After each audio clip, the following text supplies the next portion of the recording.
The mountain path curves upward, like a question mark drawn in stone and earth, each step carrying you further from the weight of ordinary days.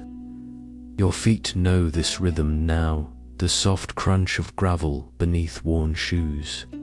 The way your breath deepens as thin air fills your lungs with something cleaner than memory. Behind you, the valley spreads like a forgotten dream, its lights twinkling, small and distant as scattered seeds. You pause at a bend in the trail where ancient pine trees lean inward, their branches forming a natural archway. Through this living gate, you catch your first glimpse of the temple knot, the grand structure you might have imagined, but something humble and weathered, as if it grew from the mountain itself rather than being built upon it. Wooden walls the color of driftwood rise modest and unassuming, their surfaces worn smooth by countless seasons of rain and sun and snow. The air here tastes different. It carries the scent of cedar and something else, something like frankincense mixed with the green breath of moss-covered stones. Your chest, which has felt tight for so many months, begins to expand.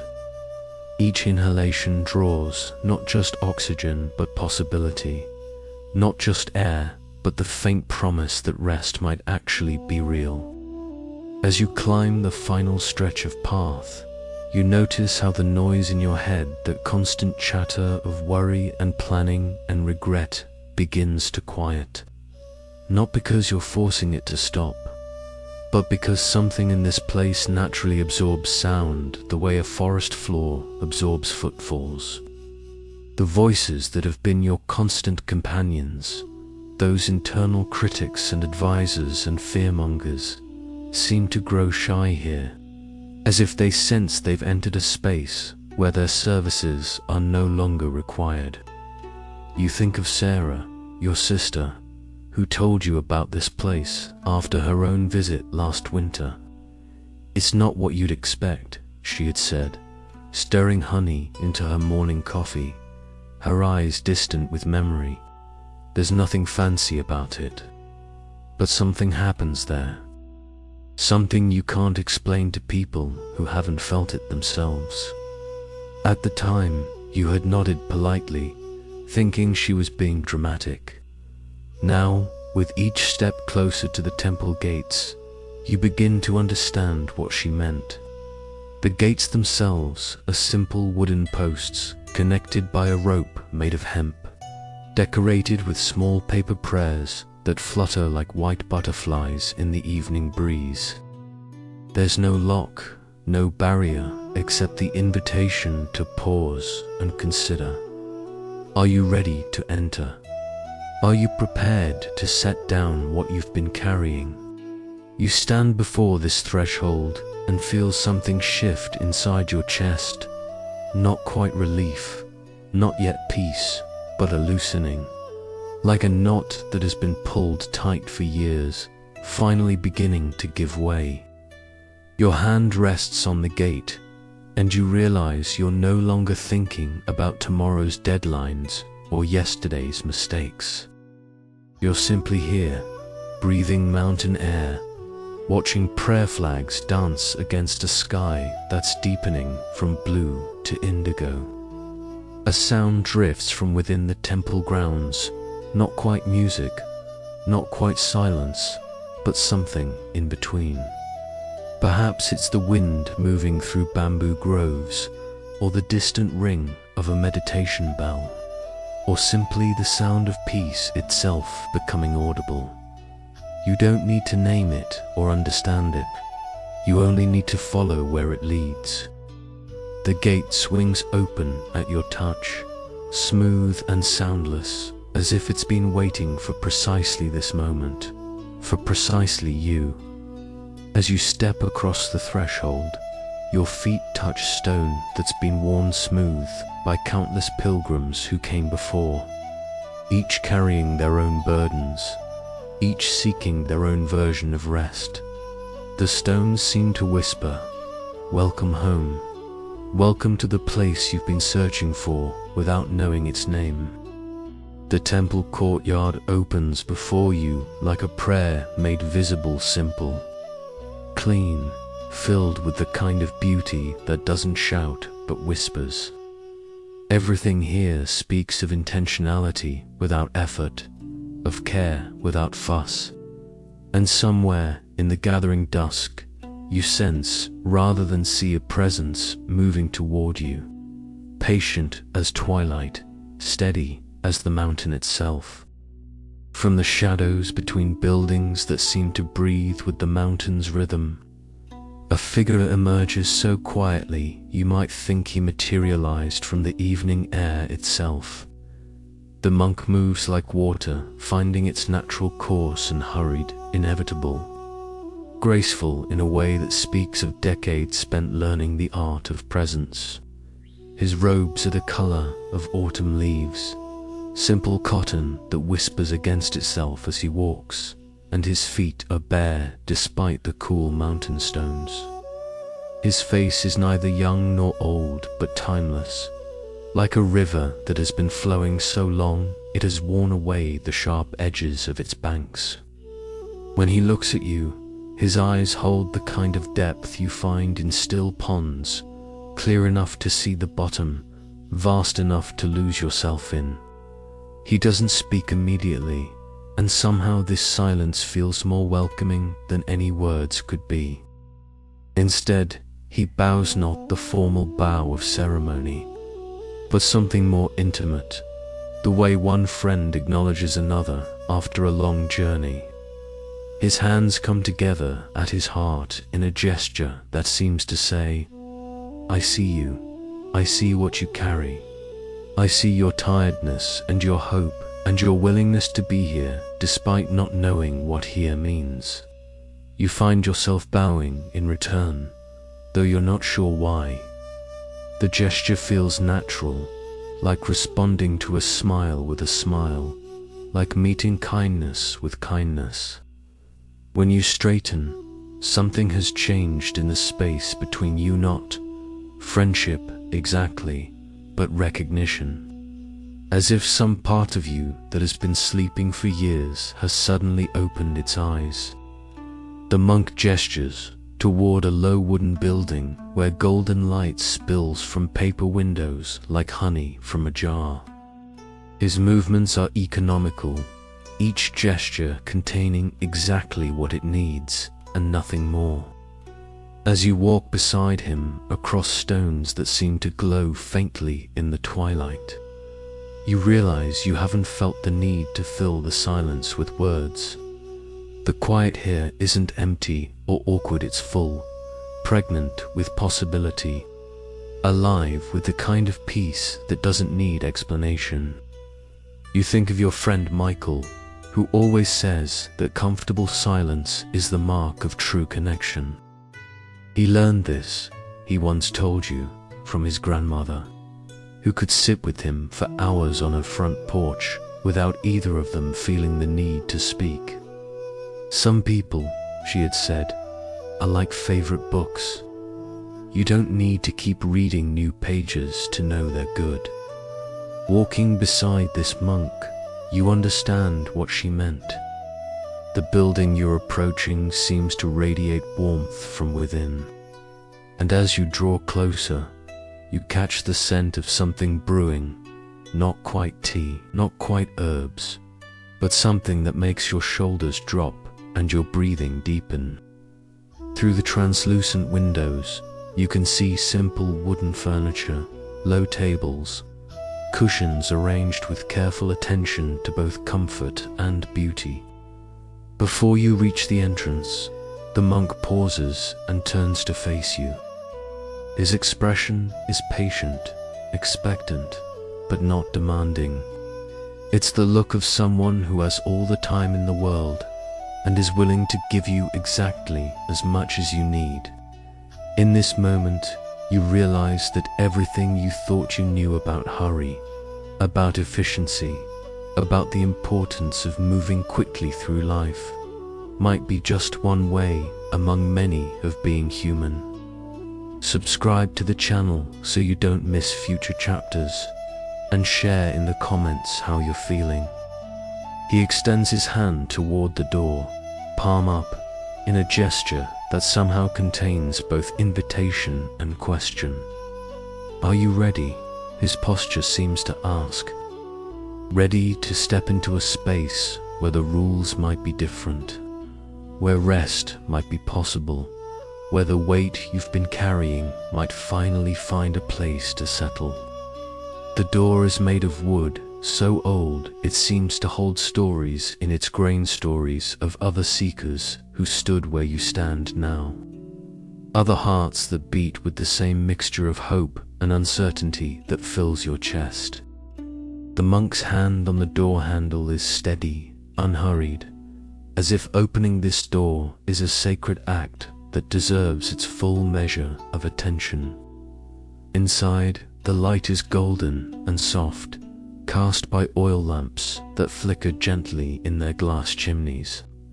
The air is warm and carries that mysterious scent more strongly now, something floral and grounding.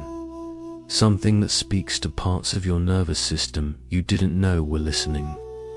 You realize your jaw has unclenched, that your hands are no longer fisted at your sides, that somewhere in the space of these few minutes, your body has begun to remember what relaxation feels like.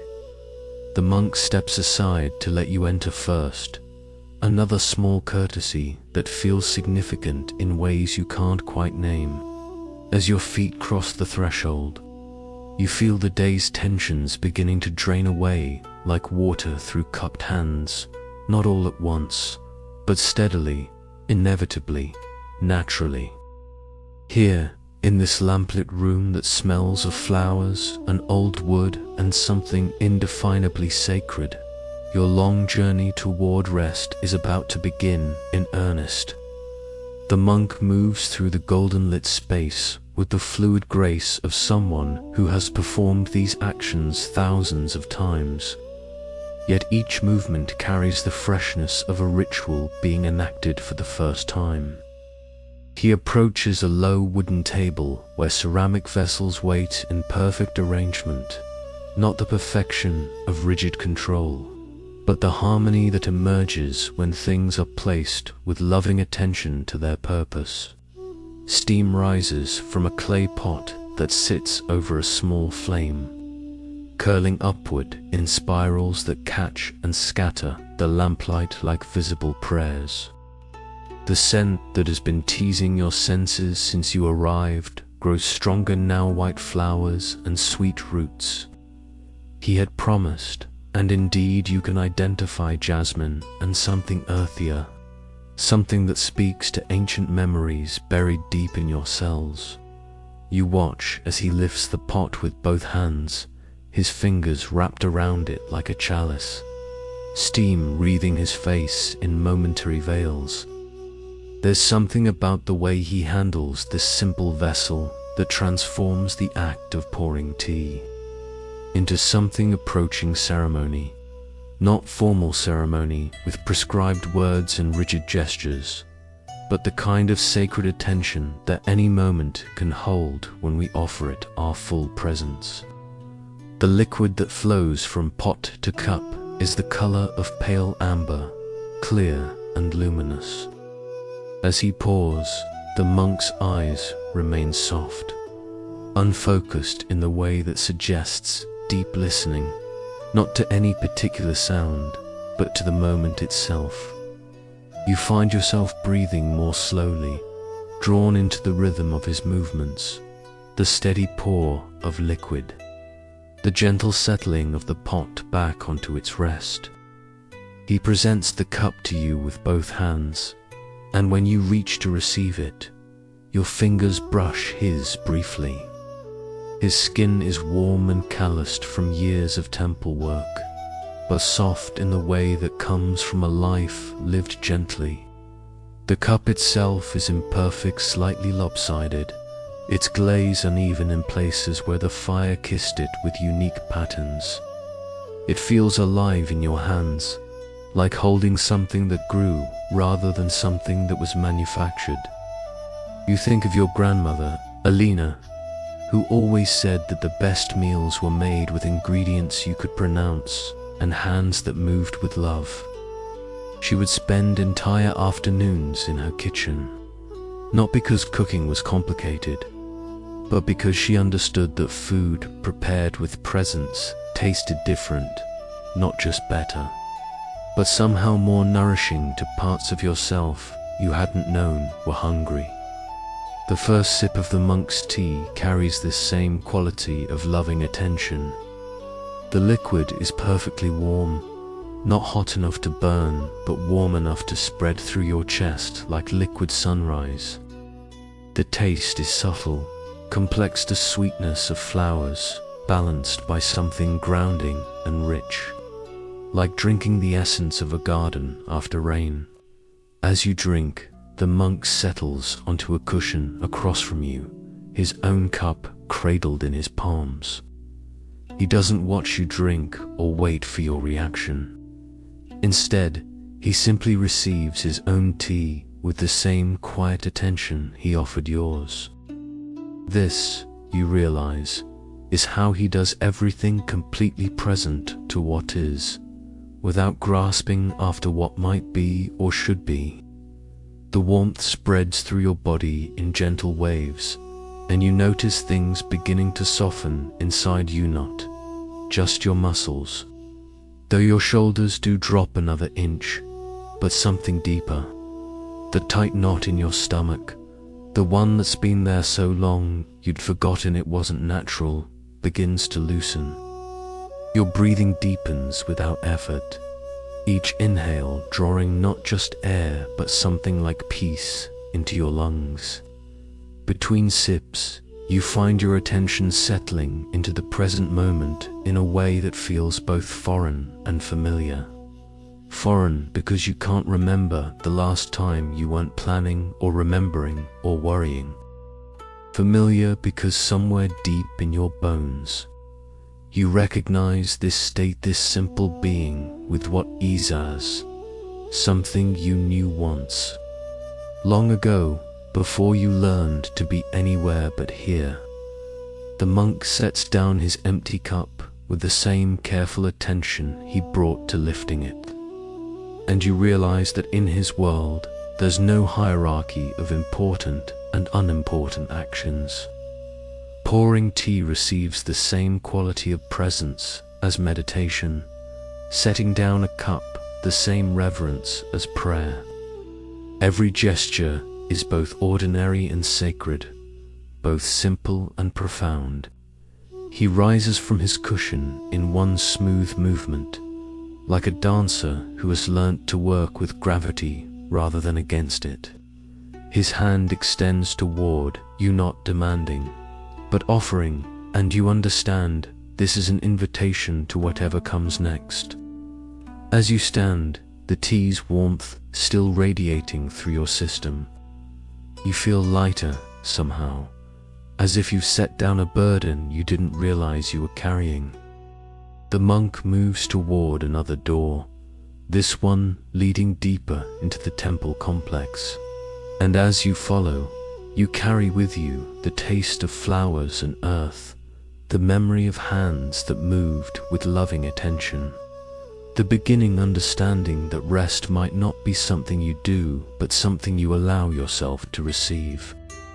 The monk leads you through corridors that seem to breathe with the mountain's ancient rhythm, past walls of weathered wood that glow softly in the lamplight filtering from rooms unseen. Your bare feet, when did you remove your shoes? Touch floors worn smooth by countless footsteps, each board holding the memory of pilgrims who walked this path before you, seeking what you now seek. He stops before a simple room where tatami mats spread like golden fields beneath your feet. The space is empty of everything except what matters. A single cushion placed precisely in the center. A low altar holding one candle whose flame dances without hurry, and windows that frame the night sky like living paintings. The moon hangs there, full and patient, casting silver threads through the darkness. Without words, the monk demonstrates what you've come to learn. He settles onto the cushion with the grace of water finding its level. His spine naturally erect but not rigid, his hands resting in his lap like sleeping birds. His eyes close, not squeezed shut, but gently lowered, like curtains drawn softly across windows. Even sitting still, he radiates the kind of peace that doesn't need to announce itself. You arrange yourself on the cushion opposite him, mimicking his posture but feeling awkward, uncertain. Your back wants to slouch, your mind wants to wander, your hands don't know quite where to settle. But the monk's presence acts like a tuning fork, and gradually your body begins to remember something it once knew: how to be held by earth, how to rest in uprightness, how to inhabit your own skin without struggle. The candle flame becomes your first teacher, dancing in the slight breeze that moves through unseen gaps in the old temple walls. You watch it flicker and steady, and realize this is what your attention can learn to do: not rigid focus that exhausts itself, but gentle awareness that bends without breaking, that returns to center without force. Your thoughts arise like visitors knocking at your door. There's tomorrow's presentation at work, your mother's upcoming surgery, the argument you had with David last week. Each thought carries its own weight, its own demand for attention.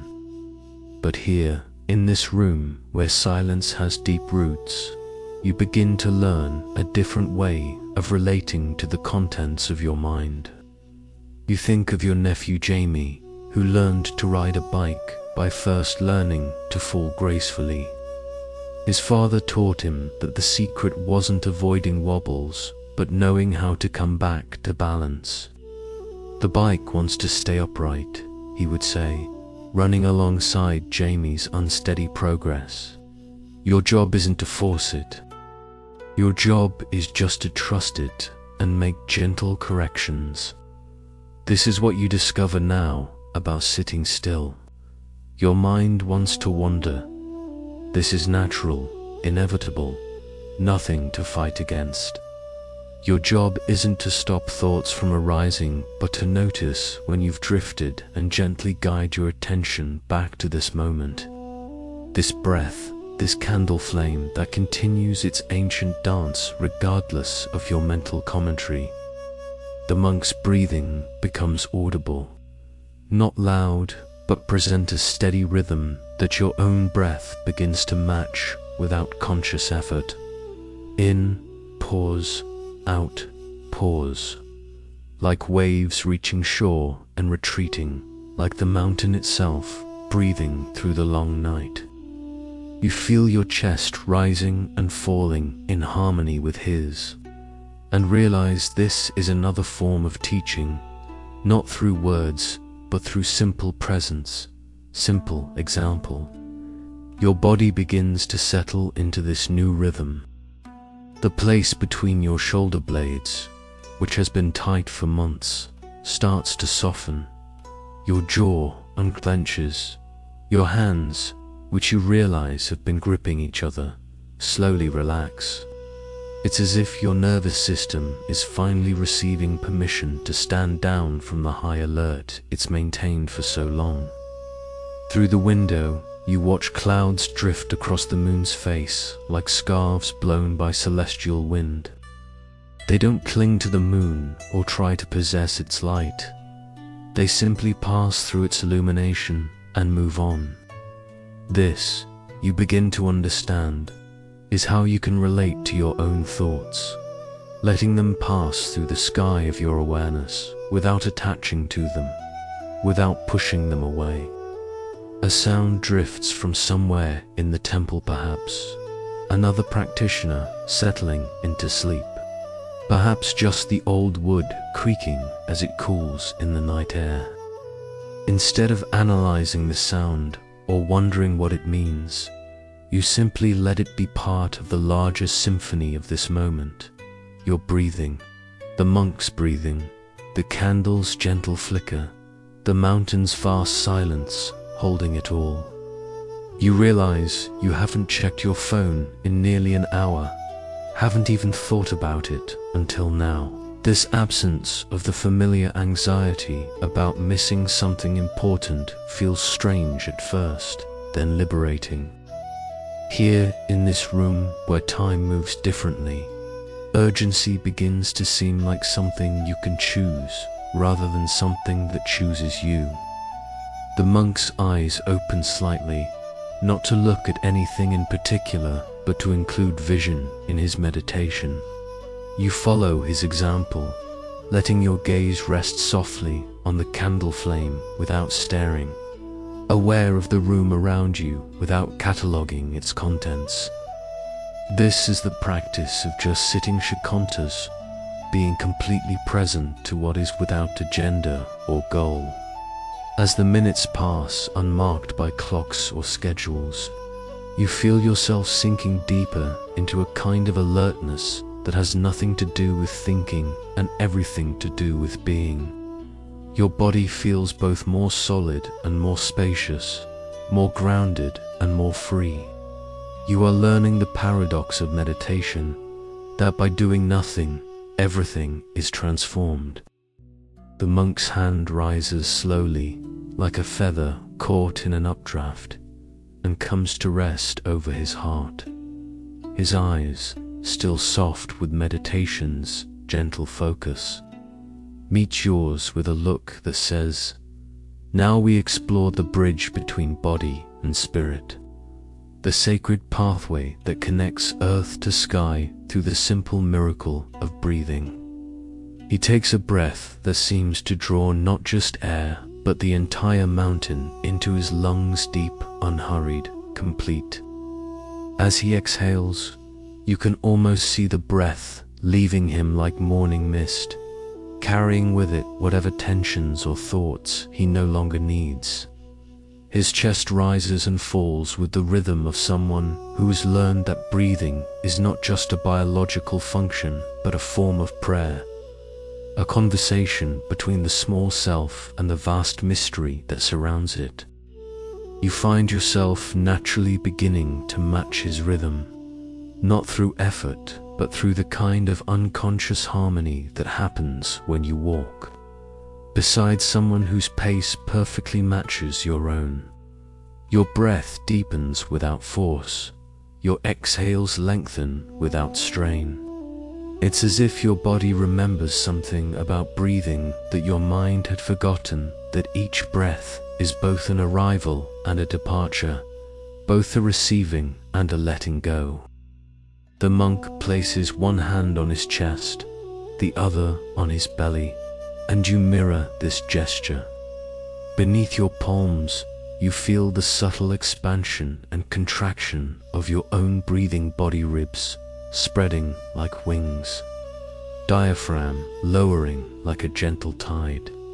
You realize you've been breathing shallowly for months, maybe years, as if some part of you forgot it was safe to take up space, safe to fully inhabit this body that carries you through each day. Your mind begins to discover the breath's hidden geography. Air flows in through your nostrils, cool and clean with the mountain's clarity. It travels down your throat, past your heart, into the deep cavern of your lungs, where it meets your blood in an ancient exchange older than language. Oxygen for carbon dioxide, life for release, the body's perfect wisdom operating below the threshold of thought. You think of your friend Maria, who taught yoga for 20 years before retiring to tend her garden. Breath is the only thing that's always with you, she would tell her students, demonstrating the slow, conscious breathing that could transform anxiety into calm, agitation into peace. You can't control what happens to you, but you can always come home to your breath. It's the one friend who never leaves. As you continue breathing with the monk, you begin to notice how each inhale brings not just oxygen but possibility, the space to respond rather than react. The pause that exists between trigger and response. Each exhale releases not just carbon dioxide but whatever you've been holding that no longer serves yesterday's worries, tomorrow's fears, the accumulated tension of trying to control what cannot be controlled. The candle flame flickers with your breathing, as if it too is alive, responsive to the subtle currents of air your meditation creates. You watch it dance and realize that you are also dancing not with your body but with the invisible rhythms that animate all life. Your breath, the mountain's breath, the earth's breath, all part of one vast respiratory system that includes trees and ocean waves and the slow breathing of stones. Between breaths, you discover a space of profound stillness, not empty but full, not vacant but alive with potential. In this gap between exhale and inhale, thoughts naturally cease their chatter, worries suspend themselves.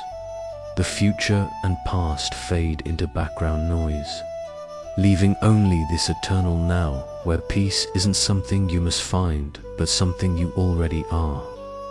Your breathing becomes a rhythm that seems to sync with deeper rhythms, the slow pulse of your heart, the distant sound of wind in bamboo groves, the almost imperceptible vibration of the mountain itself.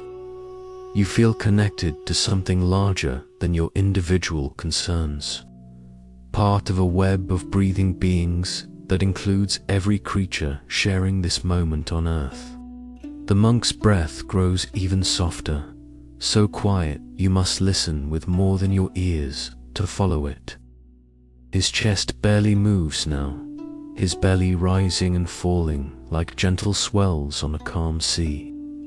He has entered what feels like a conversation with silence itself, breathing so subtly that the boundary between breath and no breath begins to dissolve. You find yourself settling into this same quiet rhythm, your breathing becoming less like something you do and more like something you allow. The effort drops away, replaced by a natural flow that seems to breathe you rather than you breathing it.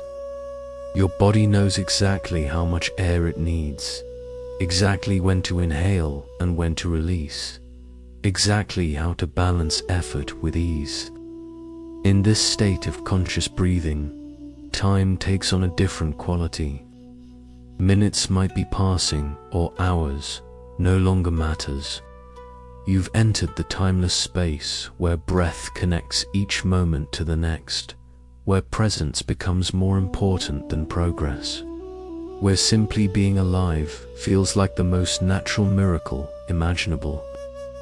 The monk's eyes open slightly, not to look, but to include the soft candlelight in his meditation. His breathing continues its gentle rhythm, and you realize this is how he lives, not just when formally meditating, but throughout each day, carrying this conscious connection to breath, like a thread that keeps him tethered to peace, no matter what circumstances arise. As your own breathing continues to deepen and slow, you feel your nervous system shifting into a gear you haven't experienced in years. The constant low-level anxiety that has been your companion begins to dissolve, replaced by something you can only call trust in your body's wisdom. Trust in this moment's sufficiency. Trust in the simple miracle of being exactly where you are. The monk's gaze lifts toward the window where night sky stretches infinite and star-scattered, and his expression shifts into something you might call gentle amusement, as if he's watching an old friend perform familiar antics. He turns to you with eyes that hold depths of patient understanding, then looks again toward the window, inviting you to follow his attention to whatever theater is playing there in the darkness of your own mind. At first you see only the mountain landscape silver-touched by moonlight, bamboo groves swaying in night breezes that carry the scent of cedar and stone. But gradually you become aware of another landscape, the one inside your skull, where thoughts move like weather systems across the sky of consciousness. Some light and wispy, others heavy with the promise of storms. There's a thought about your presentation tomorrow. It drifts in like a small cloud, carrying its payload of anxiety about whether your slides are compelling enough, whether your voice will shake, whether Johnson from accounting will ask that question you can never answer well. Behind it comes another thought, this one shaped like your sister's voice asking when you'll visit again, trailing wisps of guilt and the complex weather patterns of family obligations. The monk breathes quietly beside you, and something in his stillness teaches you a new way of relating to these mental formations. Instead of engaging with each thought as it arises, analyzing it, solving it, pushing it away, you begin to watch them with the same gentle curiosity you might bring to actual clouds drifting across an actual sky. You think of your friend Thomas, who spent years as a meteorologist before becoming a therapist.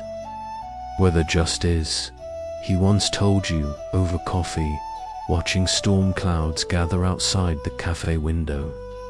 It doesn't ask permission, doesn't apologize for inconveniencing your picnic plans. The secret to forecasting isn't controlling the weather, it's learning to read the patterns, to understand that everything passes, and to find the beauty even in the storms.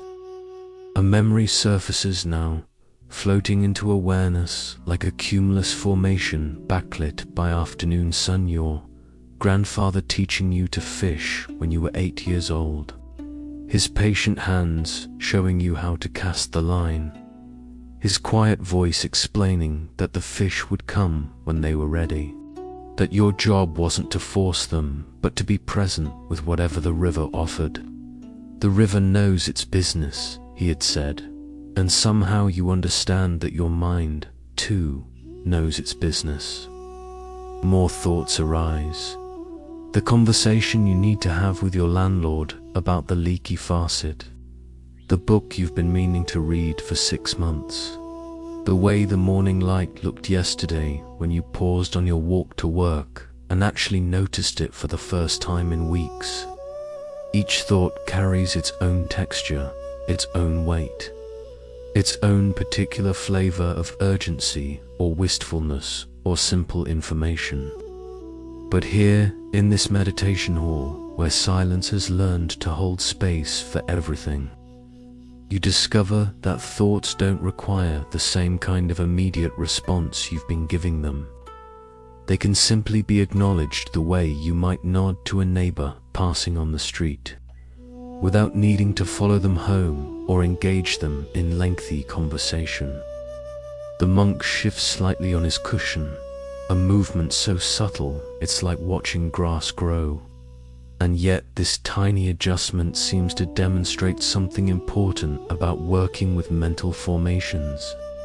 Not rigid resistance, not collapse into distraction, but the gentle corrections a sailor makes when working with wind. Small adjustments that keep you moving toward your chosen destination without fighting the natural forces at play. You begin to notice patterns in your thinking, the way certain thoughts seem to travel in clusters like birds migrating together. Work concerns, followed by social anxieties, followed by that peculiar mix of excitement and dread you feel about your upcoming vacation. Some thoughts move quickly across the sky of awareness, while others seem to hover and circle, reluctant to move on. There's a thought about your ex-partner that arrives heavy and grey, carrying the emotional charge of unfinished business, words unsaid, apologies unoffered. In the past, this thought would have triggered a cascade of related memories, regrets, imaginary conversations. But tonight, in this space where your breath has become an anchor and your body has remembered how to rest, you watch this thought with something approaching compassion. The moon outside shifts slightly behind a thin veil of actual clouds, and you realize you can see your thoughts with the same kind of objective clarity. They're not youth, they're weather patterns in the landscape of consciousness. Some bring rain, some bring sunshine. Some bring the dramatic lightning of sudden insights or the gentle mist of half-remembered dreams. Between thoughts, you discover spaces of profound quiet gaps in the mental chatter where something vast and peaceful reveals itself.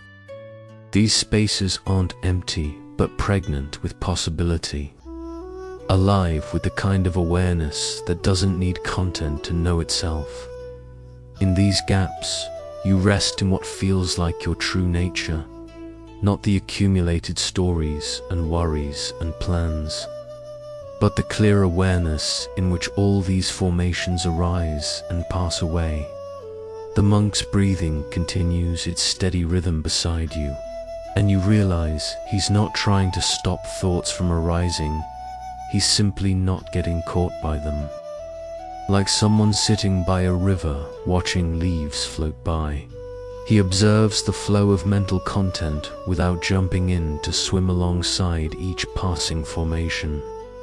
You begin to understand that this is the practice, not achieving some thought-free state of blank emptiness, but developing a different relationship with the mind's natural activity, learning to be the sky rather than the clouds, the awareness rather than the content of awareness, the space in which all experience arises rather than any particular experience itself. As you continue sitting in this gentle watching, your relationship with your own thoughts begins to shift from resistance or fascination to something more like tender amusement. The mind doing what minds do, creating its endless stream of commentary and analysis and planning, while you rest in the deeper truth of who you are beneath all that mental weather. The monk's hand moves slowly to rest over his heart, and something in this simple gesture opens a doorway you hadn't noticed before, not in the temple walls, but in the chamber of your own chest. His eyes soften with the kind of tenderness usually reserved for newborn creatures or wounded animals, and you realize he's about to teach you something about the radical act of befriending yourself.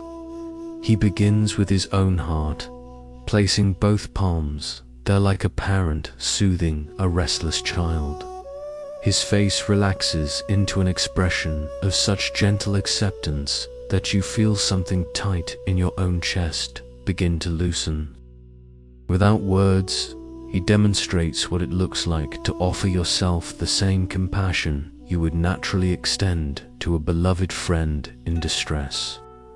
You mirror his gesture, hands finding the place where your heart beats its steady rhythm, beneath ribs and skin and the accumulated armor of years spent protecting this tender center. At first, your touch feels awkward. When was the last time you placed hands on your own heart with intention? When did you last speak to yourself with the kindness you so freely offer others? The monk begins to breathe into his hands, and you can almost see compassion flowing like warm honey through his entire being. His shoulders drop, his jaw softens, and something luminous seems to radiate outward from the place where his palms rest. This isn't performance or technique, it's the natural result of a heart that has learned to treat itself as sanctuary rather than battleground. Your mind offers its usual commentary. This feels strange. You're being self-indulgent. There are more important things to worry about. But these voices, which once commanded immediate attention, now sound distant and oddly hollow. The warmth building beneath your palms speaks a different language, older, truer, more fundamental than the critic's endless chatter. You think of your friend Rebecca, who works as a nurse in the children's hospital downtown. She once told you about a little boy who came in after a bicycle accident, scraped and scared and crying for his mother. The first thing we do, she said, isn't treat the wounds, it's help them feel safe. Because healing happens faster in a nervous system that knows it's loved. This is what you begin to offer yourself now, not solutions or improvements or strategies for being better, but simply the radical gift of safety, the permission to be exactly who you are in this moment, with all your imperfections and fears and fumbling attempts at grace. Your hands on your heart become a promise. I will not abandon you. I will not attack you. I will learn to be your friend. The monk's presence seems to amplify this practice, his own self-compassion, creating a field of acceptance that makes it easier for you to extend the same gentleness toward yourself. You feel held by something larger than your individual effort, supported by the accumulated loving kindness of all the practitioners who have sat in this room, breathed this air, learned this same essential lesson about befriending their own hearts. Gradually, you begin to include others in this circle of compassion. Your sister Sarah, whose worry about her teenage daughter sometimes keeps her awake at night. Your neighbor Frank, who lost his wife last spring and still sets 2 coffee cups on the counter every morning out of habit. Your colleague Jennifer, who works twice as hard as everyone else because she's convinced she doesn't deserve her position. With each person you bring to mind, your heart seems to expand rather than overflows. If compassion were not a finite resource to be rationed, but an infinite spring that grows stronger with use. You see now why the monk began with self-compassion. You cannot offer others what you haven't learned to give yourself. The well must be filled before it can nourish the surrounding ground. A sound drifts from somewhere in the temple, perhaps another practitioner settling into sleep. Perhaps just the old wood breathing with temperature changes. Instead of analyzing the sound, you include it in your practice, extending compassion even to whatever unknown being might be sharing this mountain refuge with you tonight. Your hands on your heart have grown warm, and this warmth seems to radiate outward like ripples in a still pond. You imagine it reaching your parents, growing older now and doing their best with the tools they inherited from their own childhoods. You send it to your ex-partner, carrying whatever hurt and confusion your relationship generated, deserving of peace despite the pain you caused each other. The practice begins to feel less like something you're doing and more like something you're remembering, as if compassion were your natural state, temporarily obscured but never truly lost. Like finding a favorite sweater in the back of a closet, recognizing immediately that it had always belonged to you. The monk's breathing deepens, and you sense he's expanding his circle of compassion beyond the personal realm. His face takes on an expression of vast tenderness, as if he's holding the entire world in his awareness, all the beings struggling with loneliness and fear, all the hearts that have forgotten their own basic goodness, all the creatures seeking safety in a world that often feels dangerous and uncertain. You follow his lead, your own awareness expanding beyond the familiar circle of family and friends to include strangers on distant continents, animals in forests you'll never visit, even the plants and trees and mountains themselves, all part of one vast web of being, all deserving of the wish to be free from suffering, to be happy, to be at peace.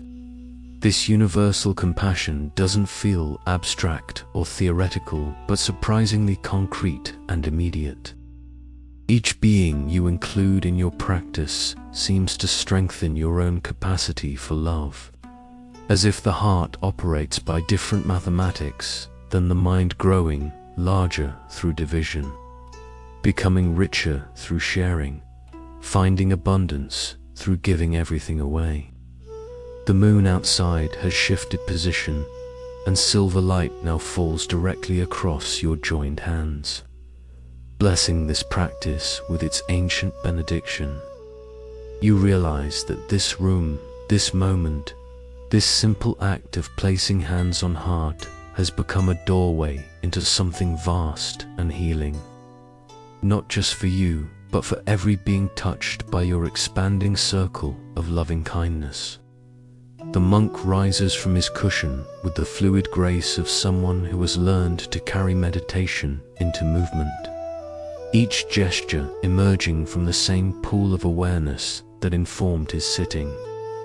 He moves toward the door that opens onto the temple garden, and even his walking seems to demonstrate something essential, not hurried progress toward a destination, but presence flowing through space like water finding its natural course. You follow him into the night air that carries the mountain's breath, cool and clean and alive with the subtle perfumes of night-blooming flowers. The garden spreads before you like a prayer made, visible stone pathways winding between carefully tended beds where bamboo whispers secrets to the wind and ancient pine stands sentinel against the star-scattered sky.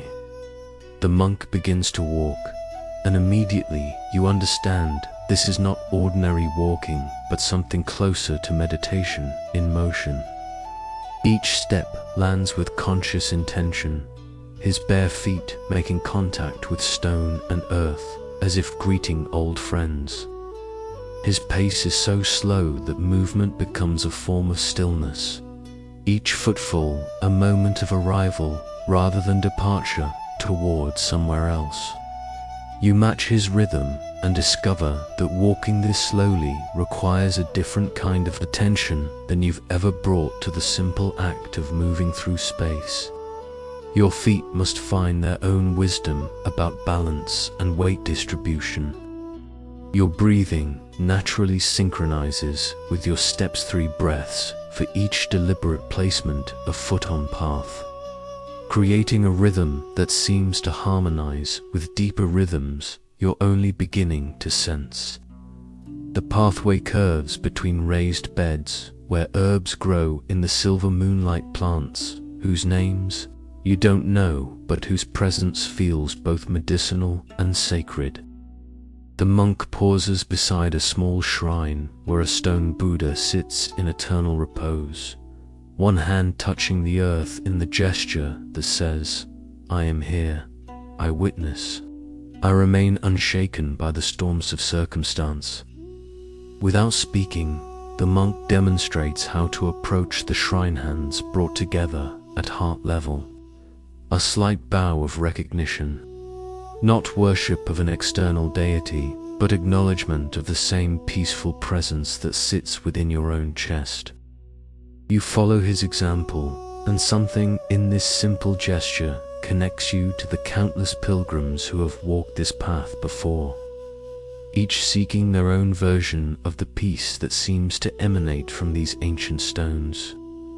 You think of your friend David, who took up walking meditation after his divorce, spending hours moving slowly through the city park near his apartment.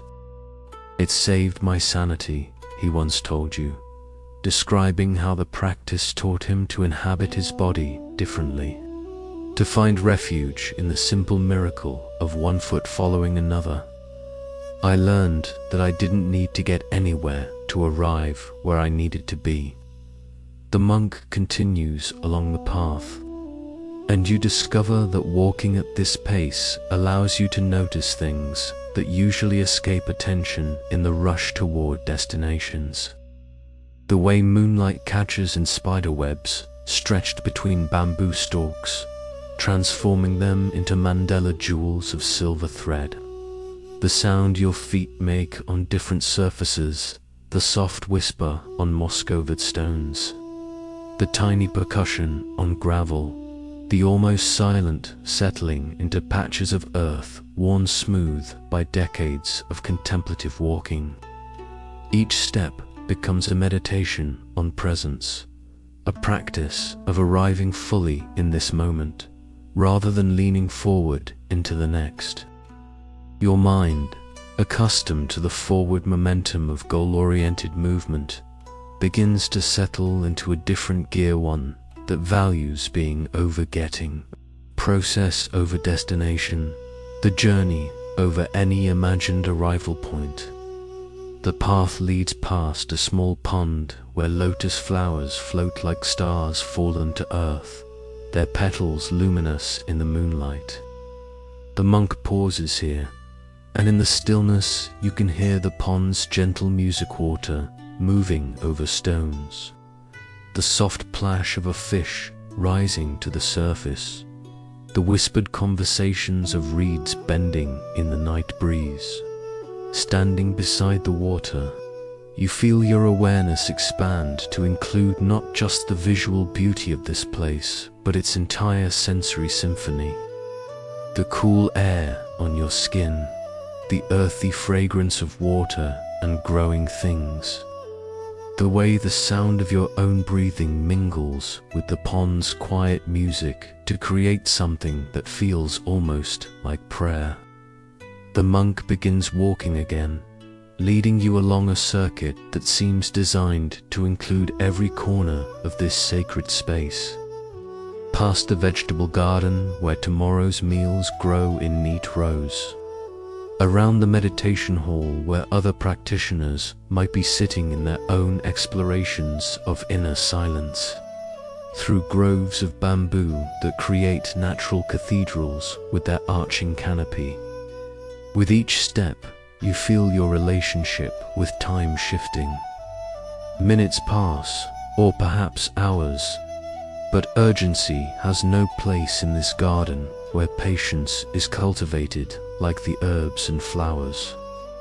The usual anxiety about being somewhere else, doing something else, achieving something else, gradually dissolves into the simple satisfaction of being exactly where you are. Your walking becomes less effortful and more natural, your body remembering something about rhythm and balance that your mind had forgotten. Each step carries its own completeness, requiring nothing from the step before or after to justify its existence. This moment of contact between foot and earth becomes sufficient in itself, a small ceremony of presence repeated with each mindful placement. The monk's pace remains steady and unhurried, and you realize this is how he moves through all of life, not just during formal practice, but in every daily activity, carrying this quality of meditative presence like a flame that burns steadily regardless of external weather. His walking demonstrates what it means to live contemplatively, to bring the same awareness to ordinary movement that others reserve for extraordinary moments. As you complete the circuit and approach the meditation hall again, you feel transformed by this simple practice of conscious walking. Your nervous system has shifted into a deeper gear. Your relationship with your own body has become more intimate and friendly, and your understanding of what it means to be present has expanded beyond sitting still to include this flowing form of awareness that moves like grace through the world. The monk pauses at the threshold of the meditation hall, turning to face you with eyes that seem to reflect the moonlight. His expression holds a question. Do you feel how meditation can include movement? How presence can flow through any activity when we bring the right quality of attention to it? The monk leads you to a place in the garden where cherry blossoms float on the night air like snow that forgot its season. Their pale petals drifting earthward in spirals so gentle they seem to be dancing rather than falling. He settles onto a wooden bench weathered smooth by years of contemplation, and as you join him, a single blossom lands on your outstretched palm, perfect in its imperfection, already browning at the edges, beautiful in its brief moment before dissolving back into the earth from which it came. He lifts his own hand to catch another falling petal, and in his face you see something that might be called profound acceptance, not resignation or defeat, but the deep peace that comes from understanding that everything that arises must also pass away. The cherry blossom in his palm seems to glow with its own temporary light, and he studies it with the attention other people reserve for precious gems or works of great art. You watch more petals fall, each one following its own path toward the ground, no to taking exactly the same route. Some drift slowly, caught and carried by gentle breezes. Others spiral down in tight corkscrews, as if eager to return to earth. Still others seem to float, suspended for impossible moments before gravity finally claims them. Each descent is unique, unrepeatable, perfect in its own particular way of letting go. The monk's breathing deepens, and you sense he's contemplating something beyond the beauty of falling blossoms. Perhaps the great teaching that everything in existence participates in this same dance of arising and passing away. The flowers that bloomed so brilliantly just weeks ago, the seasons that turn without consulting human preferences, the thoughts and emotions that move through consciousness like weather patterns across an ever-changing sky. You think of your grandmother, Rose, who died last autumn while the leaves were turning their final brilliant colors before winter. In her last weeks, she had grown fascinated by the maple tree outside her hospital window, watching the leaves change and fall with what seemed like wonder rather than sadness. Look how beautiful they are, even while they're letting go, she had whispered, her voice already growing thin, but her eyes bright with something approaching joy. A breeze stirs through the cherry tree above you, loosening another shower of petals that drift down like gentle rain. Instead of sadness, you feel something closer to the tree's willingness to release what it has spent months creating. At the petals' graceful surrender to forces larger than themselves. At the way beauty can be most intense, precisely at the moment of letting go. The monk reaches into his robes and withdraws a small piece of rice paper, placing it on his palm where it immediately begins collecting the falling blossoms. You watch as each petal finds its place on the paper, creating a spontaneous mandala of pink and white. Art created not by design, but by the simple willingness to remain open to whatever arrives. This becomes a meditation on receiving, not grasping for particular petals or trying to arrange them in pleasing patterns, but simply offering a receptive surface where beauty can land as it chooses. Some petals stick to the paper, others bounce off and continue their journey earthward. Neither outcome is better or worse. Both are part of the natural unfolding that requires no management from you. You extend your own hand, palm up, and feel the soft impact of petals landing on your skin, each touch so light it's barely perceptible. yet somehow each one registering as a tiny gift, a momentary connection between your life and the life of this ancient tree that has been offering its blossoms to spring nights for decades before you were born. The impermanence of this moment becomes palpable not as threat or loss, but as the very quality that makes it precious.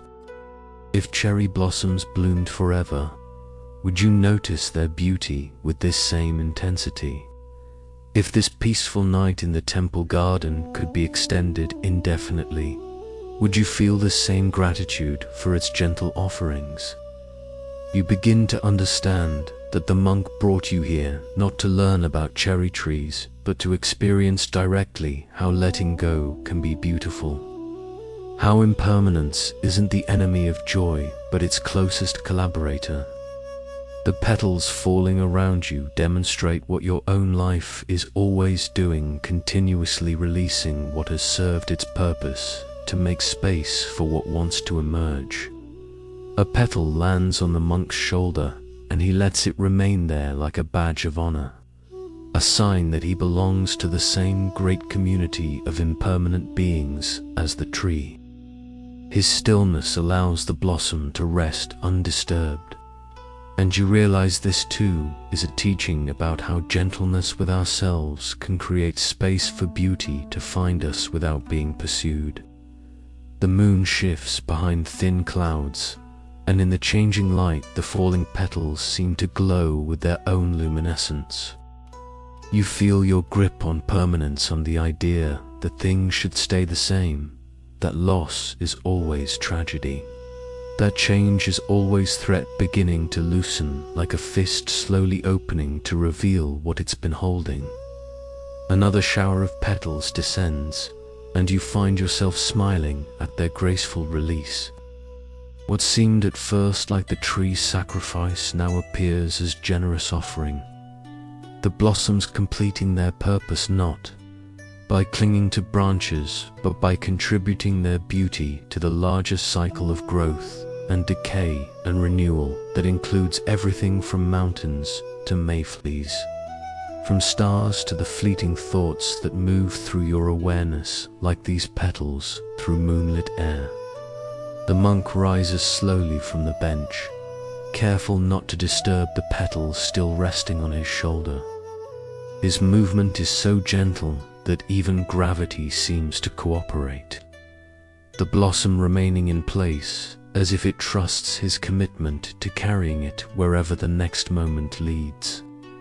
He looks at you with eyes that seem to hold the same tender impermanence as the falling flowers present, beautiful, already changing, perfect in their temporary form. As you prepare to leave this place where cherry blossoms teach the art of letting go, you carry with you more than petals in your palm. You carry the understanding that everything you've been trying to hold onto your youth, your certainty, your carefully constructed version of how life should unfold, is already in the process of transformation.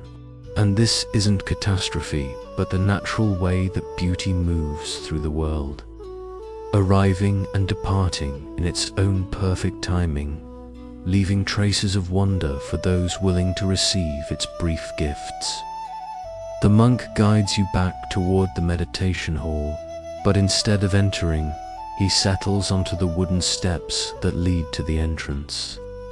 The worn boards creak softly under your combined weight, a gentle percussion that seems to harmonize with the night sounds around you, distant wind chimes, bamboo rustling, the soft hoot of an owl claiming its territory in the darkness beyond the temple grounds. He closes his eyes and becomes so still that he might be carved from the same wood as the steps beneath you. His breathing grows nearly imperceptible, and you realize he's demonstrating something about the space that exists between sounds, between thoughts, between the heartbeats that mark time's passage through your chest. This isn't the emptiness of absence, but the fullness of pure awareness, pregnant with possibility, alive with the potential for anything to arise. You close your own eyes and feel immediately how different silence sounds here in the mountains compared to the manufactured quiet of your apartment back in the city. There, silence feels incomplete, interrupted by the hum of appliances, the distant murmur of traffic, the subtle anxiety of modern life that never quite stops broadcasting its low-frequency concerns. Here, silence has depth and texture, layers that unfold the longer you listen. At first you hear what seems like nothing, a void where sound should be. But gradually your ears adjust to this new frequency, and you begin to distinguish the symphony that plays beneath the threshold of ordinary hearing. The almost imperceptible whisper of your own blood moving through arteries and veins. The soft, settling sounds of the temple's wooden joints, expanding and contracting with temperature changes. The distant call of some night bird whose name you don't know, but whose voice seems to carry centuries of mountain wisdom.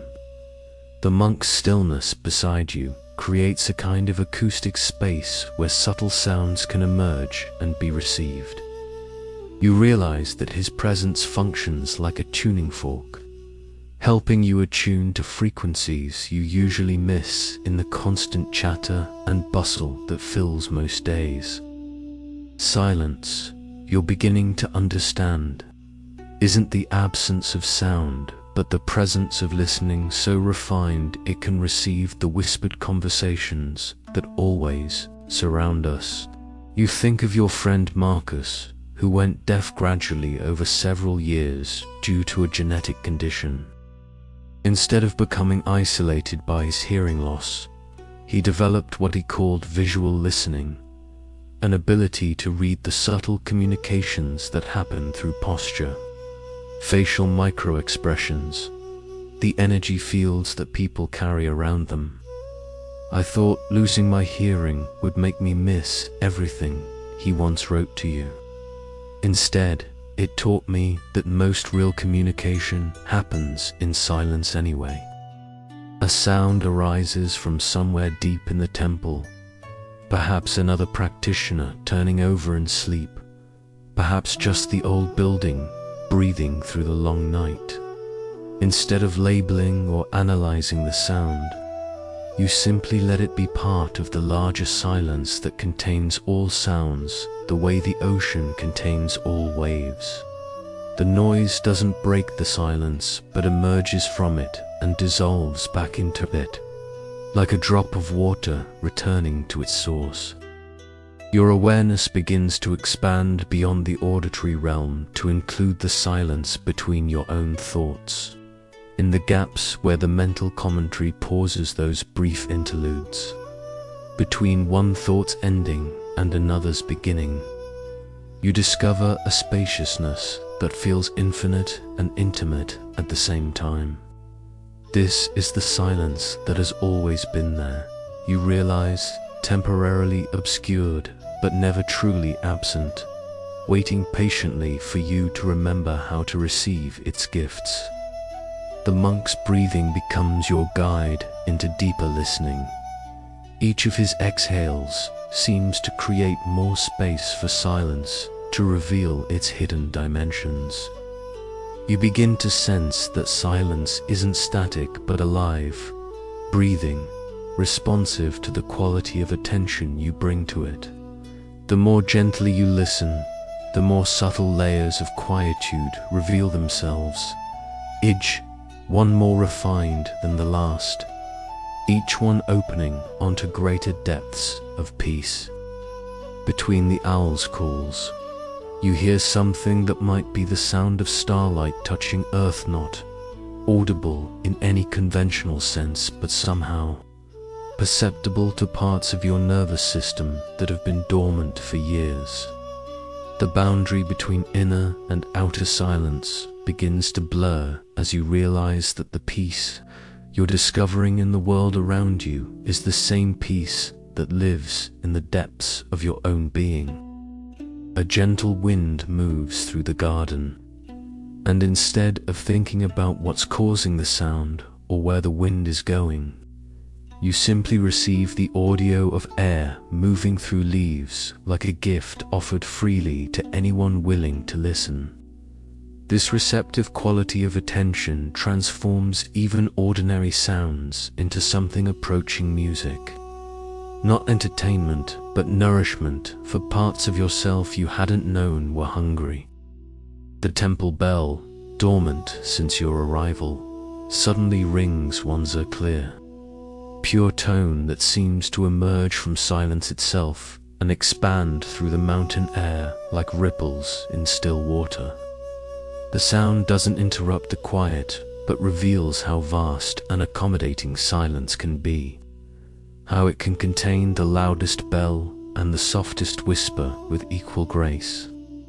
As the bell's resonance fades back into the night, you experience directly how sound and silence are not opposites, but intimate partners in the same dance. The ringing gives definition to the quiet that preceded it, while the returning silence provides the space necessary for the bell's voice to be fully received.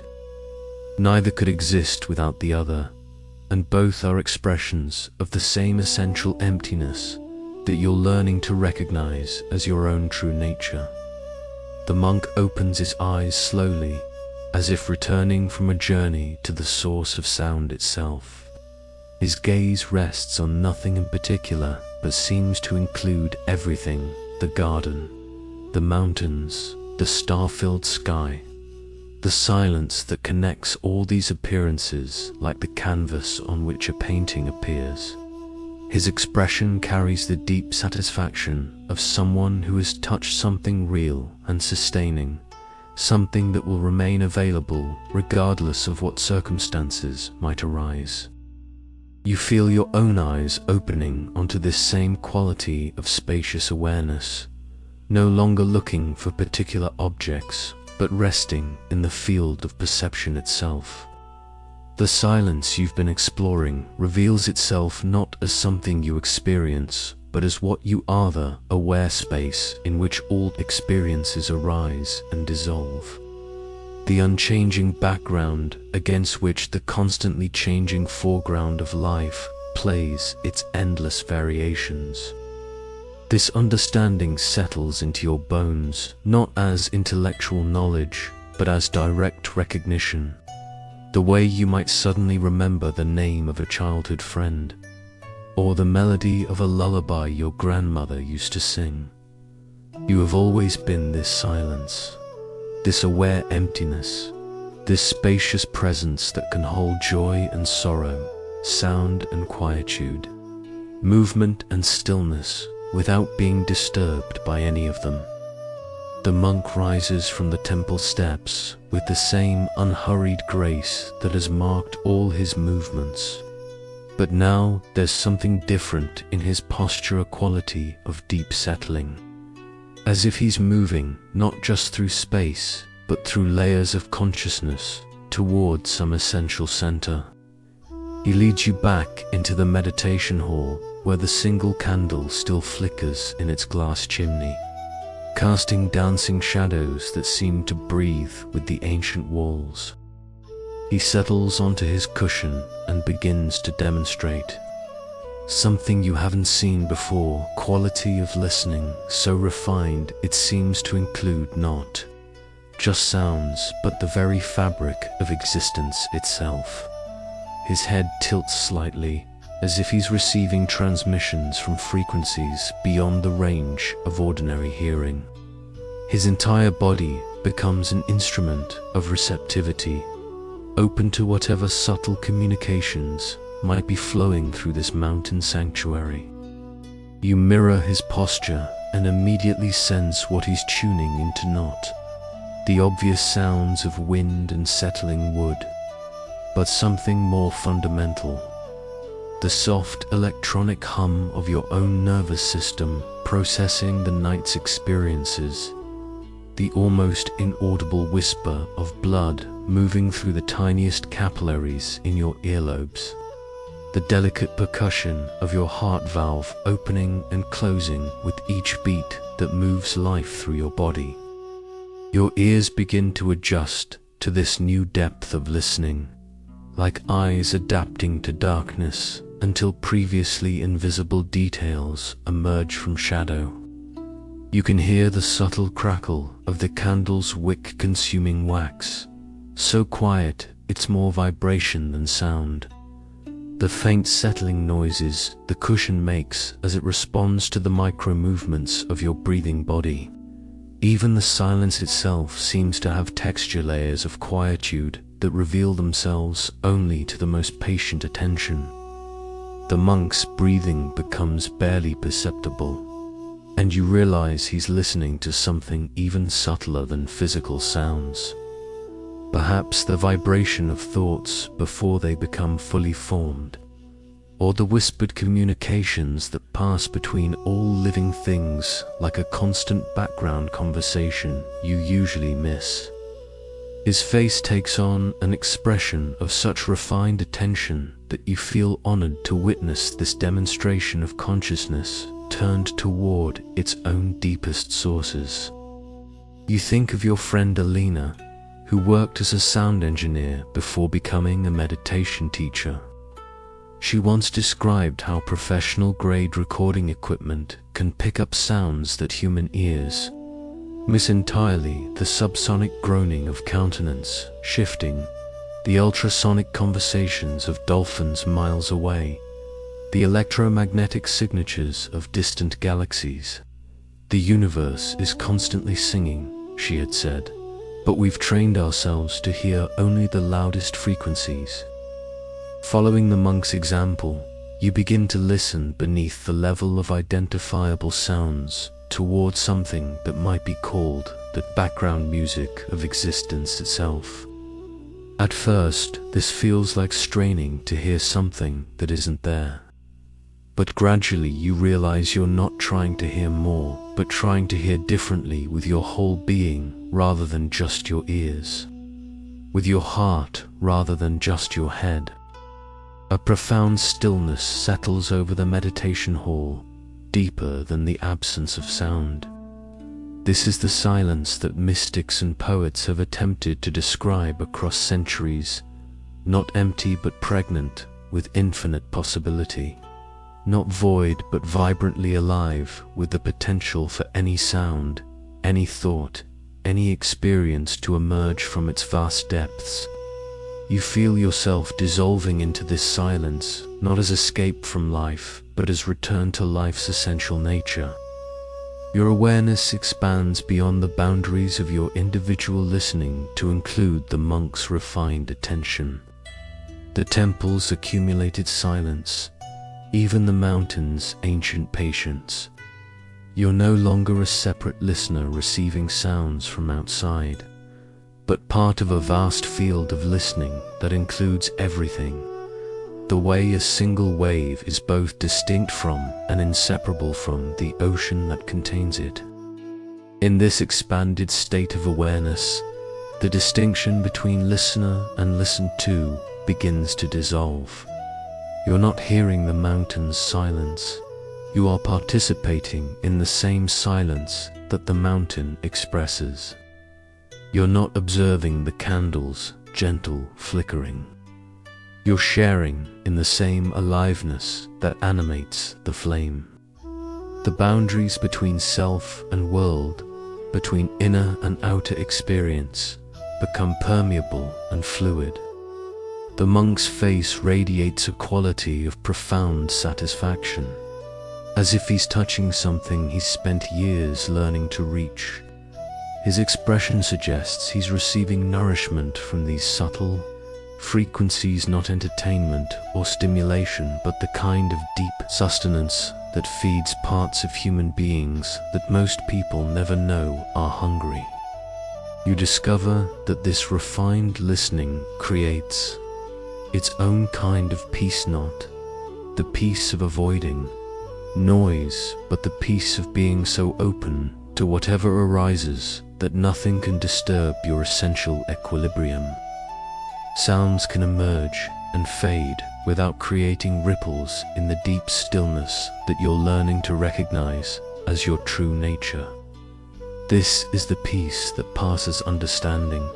You realize, not comprehensible by the thinking mind, but directly accessible to the listening heart. A distant sound reaches your awareness, perhaps a night bird calling from far down the mountain, perhaps just the whisper of wind through unseen valleys. Instead of breaking your meditation, the sound becomes part of it. Another note in the vast symphony that you're no longer hearing but participating in. You understand now why the monk brought such refined attention to listening. It's a doorway into the recognition that awareness itself is not separate from what it's aware of. The candle flame flickers once and then steadies, as if it too is participating in this meditation on deep listening. Its light seems to pulse with the same rhythm as your heartbeat, and you realize that everything in this room, flame, breath, awareness, silence, is dancing to the same underlying rhythm that animates all existence. This isn't metaphor, but direct perception, available to anyone patient enough to listen beneath the surface of ordinary experience. Your nervous system settles into a gear you've never experienced before. Relaxed, yet so alert that the usual categories of waking and sleeping no longer apply. You're deeply at rest, yet vibrantly aware, completely receptive, yet fully present. This is the state where deep healing happens. You sense not through effort or technique, but through such complete receptivity that the body's natural wisdom can finally be heard and trusted. The monk's presence beside you feels less like another person and more like another expression of the same aware silence that you're discovering yourself to be. His refined listening amplifies your own capacity for subtle perception, creating a field of shared awareness where the boundaries between individual consciousness begin to dissolve into something larger and more inclusive than either of you could access alone. The monk's eyes close in a way that seems less like shutting out the world and more like opening to dimensions beyond ordinary sight. His entire being settles into a stillness so complete it appears he's dissolving into the very essence of what he has always been. Not the collection of thoughts and memories and preferences that usually define a person, but the pure awareness in which all such formations arise and pass away like clouds in an endless sky. You feel drawn to mirror this deeper letting go, allowing your own sense of being someone in particular to soften at the edges. The familiar coordinates of your identity or name, your job, your history of successes and failures begin to feel less solid, less important, like costumes you've been wearing so long you forgot they weren't your actual skin. Beneath these layers of accumulated selfhood, something vast and peaceful reveals itself. This isn't the frightening dissolution you might have expected, but something closer to coming home. After a long journey in foreign lands, the awareness that observes your thoughts, the consciousness that witnesses your emotions, the presence that has been constant through every change you've ever experienced, this is what remains when everything else falls away. And it feels not like loss, but like the most profound relief imaginable. The monk's breathing becomes so subtle it's barely perceptible, and you realize he's demonstrating what it means to rest in being itself rather than being somebody.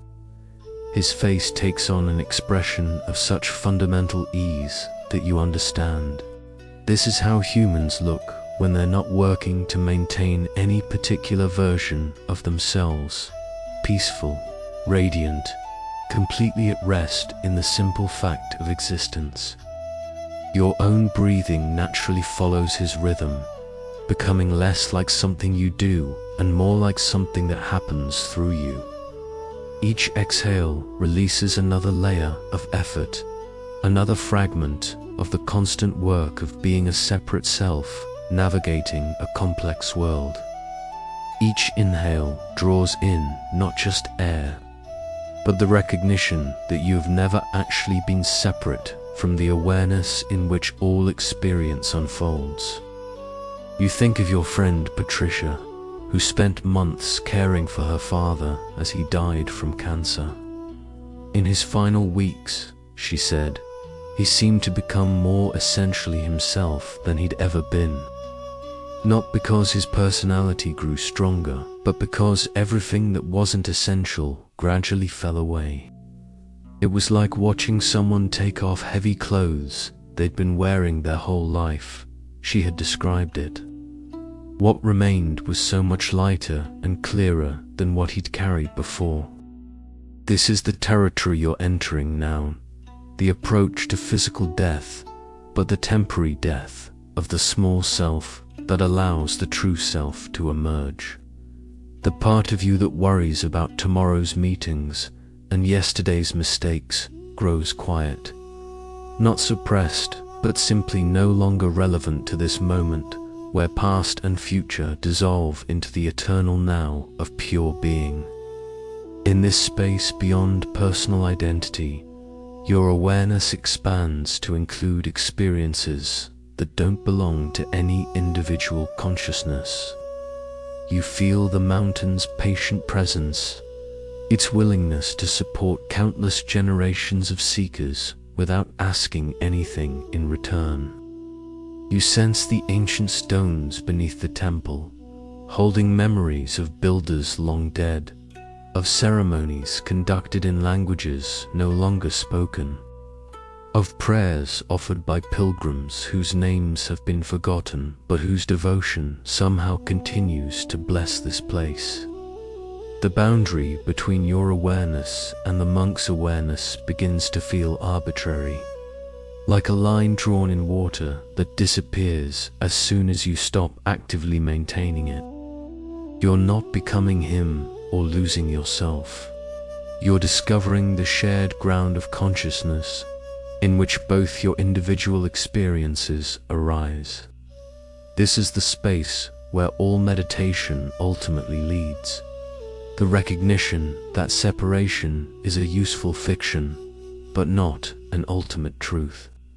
Your body feels simultaneously more solid and more transparent, more grounded in its physical reality, yet less dense, less opaque to the life force that animates it. You can sense your heartbeat not as the mechanism that keeps your blood moving, but as your participation in the universal rhythm that pulses through stars and seasons, through birth and death, through the expansion and contraction that governs everything from galaxies to the breath moving through your lungs. Time takes on a dreamlike quality where minutes might be hours or hours might be minutes, not because you're losing track, but because you've entered a dimension where duration is measured by depth rather than duration. Each moment contains eternity, each breath encompasses lifetimes. Each heartbeat includes all the heartbeats that have ever been and ever will be. The candle flame continues its gentle dance, but now it seems less like an object you're observing and more like another expression of the same aliveness that you are. Its light doesn't illuminate the darkness. It reveals that darkness and light are both appearances in the same unchanging awareness, both expressions of the same essential luminosity that shines equally through flame and shadow, through form and emptiness. A profound gratitude arises, not thankfulness for any particular blessing, but appreciation for existence itself, for the impossible miracle of anything being rather than nothing being. This gratitude doesn't belong to your personal history or your individual circumstances. It's the universe's appreciation for its own. mysterious ability to experience itself through countless forms of consciousness. The monk's presence beside you feels like an echo of your own deepest nature, not another person, but another facet of the same jewel of awareness, another wave in the same ocean of being. His peace amplifies your peace. His silence deepens your silence. His surrender encourages your own letting go into the vast embrace of what has always been present but temporarily forgotten. You realize that this state of pure being isn't something you've achieved through effort, but something you've always been that has finally been allowed to recognize itself. Like someone who's been searching for glasses that were on their head the entire time. You discover that what you've been seeking through all these hours of practice has been the very awareness through which you were seeking it. Rest settles into your bones, not the rest that comes from exhaustion, but the rest that emerges when effort is no longer necessary because you've arrived where you've always been. This is the peace that the temple has been offering since you first walked through its gates. Not a temporary escape from life, but the recognition of what you truly are beneath all the temporary costumes of personality and circumstance. The monk's form begins to appear almost translucent in the candlelight, as if the boundaries that usually define where his body ends and the surrounding space begins have grown gossamer thin. His breathing has become so refined it seems to merge with the mountain's own respiration, that vast, slow cycle of seasons, and whether that measures time in decades rather than moments. Watching him, you understand that this is what complete surrender looks like. Not collapse, but the most profound form of trust imaginable. Something in his stillness invites you deeper into the territory you've been approaching all night, the place where the one who meditates and the act of meditation dissolve into a single movement of awareness, returning to its source. Your own sense of observing the experience begins to fade as you become the experience itself. No longer watching peace, but embodying it. No longer seeking rest, but recognizing that you are the rest you've been seeking. The candle flame seems to flicker in rhythm with something inside your chest. Not your heartbeat, but something more fundamental. The essential pulse that animates life itself. In this synchronized dancing of inner and outer light, the distinction between self and world becomes as fluid as water mixing with water. You are the flame, you are the darkness it illuminates. You are the awareness in which both flame and darkness appear and dance their eternal dance. Your body feels as if it's made of the same substance as moonlight, substantial enough to be present, but ethereal enough to merge with whatever it touches. The cushion beneath you, the air around you, the monk's peaceful presence beside you, all of it feels like different densities of the same fundamental aliveness that you're discovering yourself to be. Matter and consciousness reveal themselves as intimate partners rather than separate realms. In this state of profound letting go, memories begin to surface and dissolve like bubbles rising through still water. Moments of childhood wonder when the world felt magical and safe. Times of deep connection with friends or lovers when the boundaries between hearts seemed to vanish. Instances of natural beauty so overwhelming they stopped thought entirely and left only awe. Each memory arises not as nostalgic longing, but as recognition you will have touched this piece before, many times, but perhaps never learned to trust it as your true home. You think of your mother, who died holding your hand 3 years ago, her breathing growing shallower until it simply merged with the silence that had always been surrounding it. In those final moments, her face had taken on an expression of such profound relief, as if she were finally being allowed to set down a burden she'd been carrying her entire life. Now you understand what she might have been experiencing, not the ending of life, but the recognition of what remains when all the effort of being someone in particular finally ceases. The night sounds around the temple seem to grow both more distant and more intimate, as if they're arising from the same source as your own awareness, rather than from separate objects in an external world. The owl's call, the whisper of wind through bamboo, the subtle settling of ancient wood, all of it feels like the universe having a conversation with itself, using the language of sound and silence to express what can never be captured in words. Your breathing becomes so gentle it seems to be breathing itself. Each inhale drawing in the mountain's peace, and each exhale releasing whatever fragments of separateness still cling to your sense of identity. The air moving through your lungs carries not just oxygen, but the accumulated blessings of this sacred place, the prayers of countless pilgrims, the devotion of generations of monks, the silent teachings of stones and trees that have witnessed endless cycles of seeking and finding. Time stretches and compresses like elastic until the concepts of before and after lose their grip on your experience.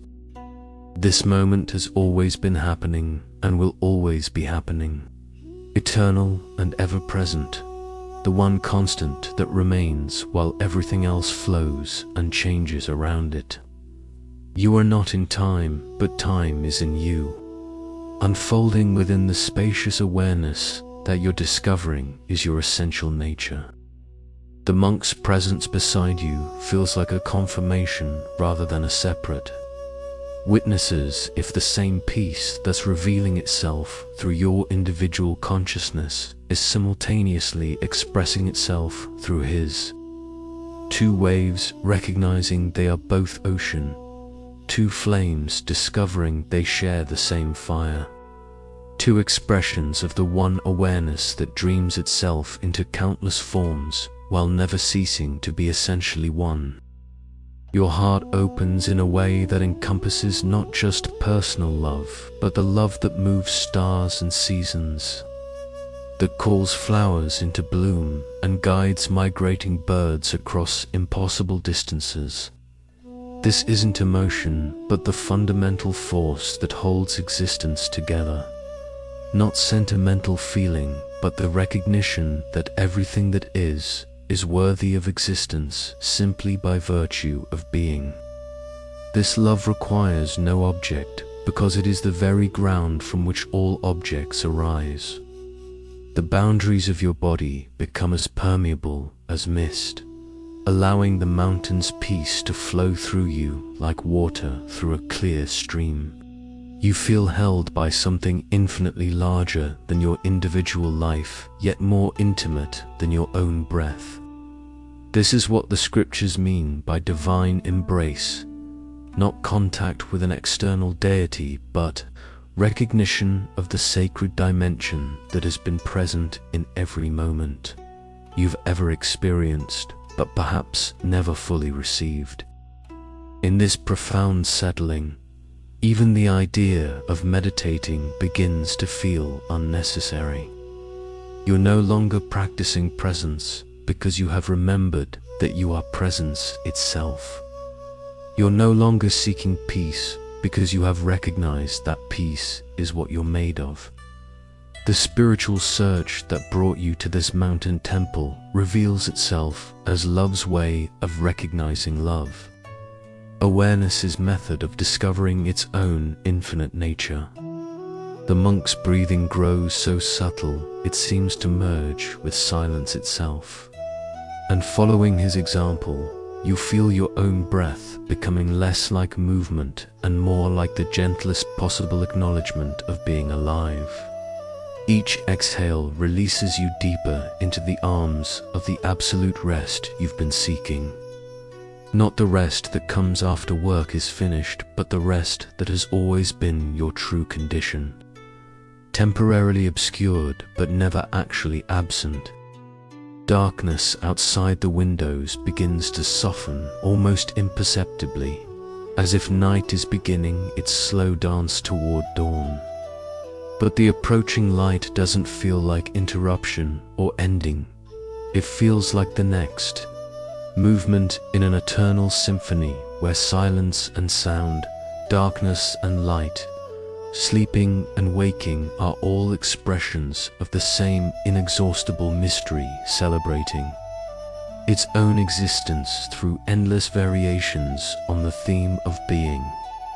Dawn approaches like a whispered promise, touching the edges of the temple windows with the faintest suggestion of pearl and gold. The monk's breathing has become so refined it seems to exist in the space between breath and no breath. Each gentle rise and fall of his chest a meditation on the threshold between being and becoming, between form and formlessness. His face radiates the deep contentment of someone who has arrived not at a destination, but at the recognition that he has never been anywhere but home. You feel yourself dissolving into the same quality of ultimate rest. Not the exhaustion that comes from effort, but the profound ease that emerges when all effort naturally completes itself.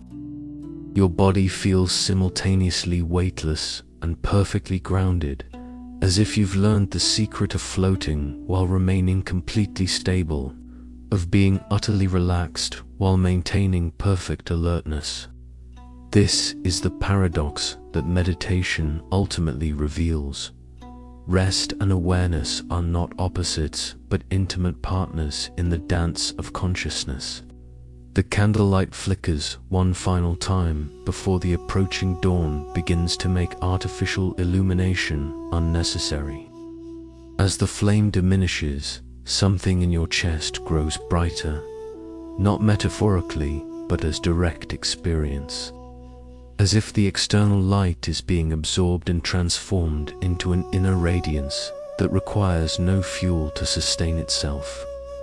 This is the light that saints and sages have written about across centuries, not visible to ordinary sight, but unmistakably present to the heart that has learned to rest in its own essential nature. Your awareness has expanded beyond all familiar boundaries, until there is no longer a sense of being contained within the limits of skin and bone. You are the dawn, touching the mountain peaks with rose and gold. You are the ancient temple, breathing through another transition from night to day. You are the silence that holds all sounds and the peace that underlies all movement. Individual identity hasn't been destroyed, but revealed as one beautiful expression of something infinitely vaster and more mysterious. The monk turns towards you with eyes that seem to hold both infinite depth and perfect simplicity, and in his gaze you see reflected the same recognition that has been growing in your own. Awareness throughout this long night of practice. The one who arrived at the temple gates carrying worry and weariness has not been improved or fixed, but has remembered what was never actually broken. The seeking has completed itself, not through finding something new, but through recognizing what was never lost.